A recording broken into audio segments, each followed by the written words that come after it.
Bonjour à tous, j'espère que vous allez bien. Pour continuer sur la dynamique par rapport au conjoint, là, se préparer à les quitter, j'ai parlé la dernière fois de mettre à l'abri en fait tous les souvenirs, tous les papiers importants, toutes les choses qui comptent pour vous, pour que vous ayez, que vous avez besoin pour derrière vous reconstruire une vie, mais aussi pour garder les choses qui vous apportent. Maintenant, il y a aussi d'autres choses. Si vous avez un compte bancaire en commun, n'oubliez pas d'ouvrir votre propre compte bancaire. Et dans ce cas-là, vous pouvez donner à votre... où vous gérez le courrier, et bien là, vous pouvez, parce que vous allez recevoir à la carte ou des papiers, etc. Ou alors, vous pouvez voir avec la banque pour demander à ce que ça soit, si c'est possible, que ça soit reçu à la banque pour que ce soit vous qui vous déplaciez pour avoir vos moyens de paiement et que votre conjoint ou conjointe ne le sache pas en amont.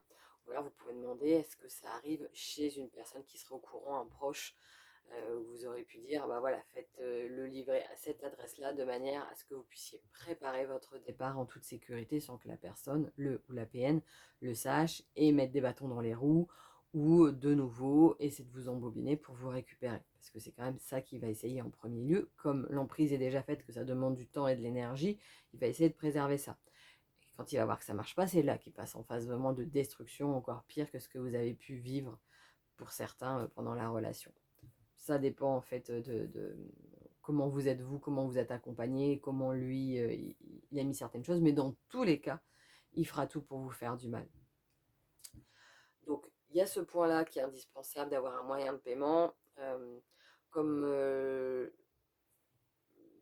Pensez aussi en amont où est-ce que vous voulez vivre, si vous voulez rester dans le lieu dans lequel vous êtes, ou si à cause des mauvais souvenirs, ou parce que financièrement c'est compliqué, vous comptez prendre un autre logement, et là, est-ce que vous avez la possibilité d'en payer un, ou est-ce que vous devez faire une demande d'aide sociale, et là, ça peut prendre quand même un certain temps, mais donc faites-le la demande en amont, et en attendant, voyez si vous pouvez être hébergé par des proches, par des amis, même si il est fort probable que vous ayez perdu le contact avec vos proches, parce que c'est ce qui se passe pendant une relation toxique avec un ou une pervers narcissique.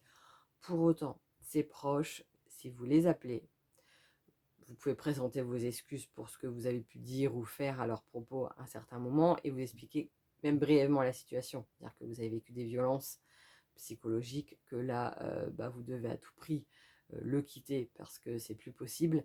Et là, vous allez voir comment la solidarité peut se manifester.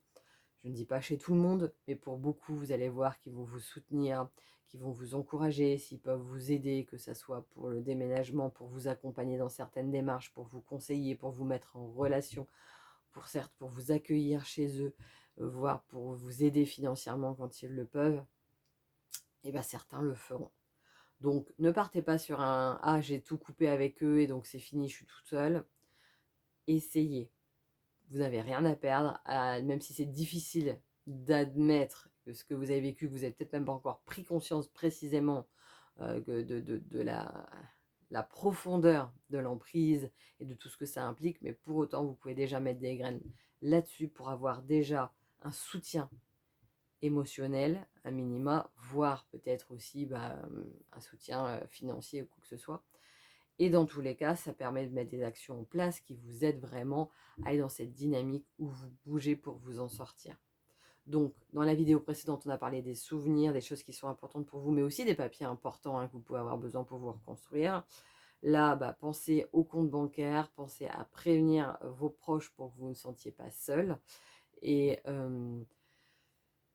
et même si ça semble énorme, même si il y a un côté de se dire non c'est trop dur, j'y arriverai pas, surtout qu'on a été démoli pendant la relation, donc on a une estime de soi qui est très basse. Pour autant, pas après pas, poser des actions. En fait, la réalité c'est que c'est votre survie là dont on parle. Pour la simple et bonne raison que plus vous restez avec ce genre de personne, plus il vous détruit.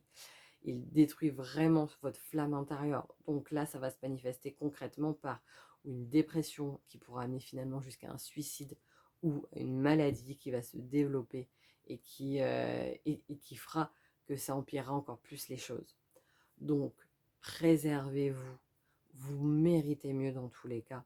Donc, mettez en place des actions pour quitter cette personne le plus rapidement possible pour vous. Vous le méritez.